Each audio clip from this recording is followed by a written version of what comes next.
Hello, good evening. My name is Chana May Yansin Salvador.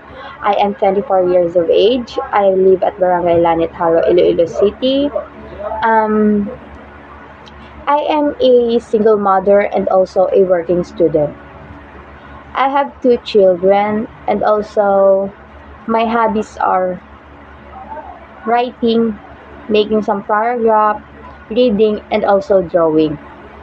My personality is I am a soft-hearted person because whenever I see people in the street, I always give them some food or coins even there is no left on me.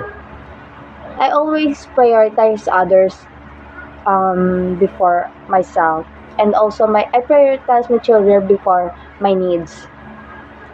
My motto in life is doesn't mean you're single mother you cannot be successful, because this is the only way that God give me to show how I can handle my strength and my weakness. That's all. Thank you.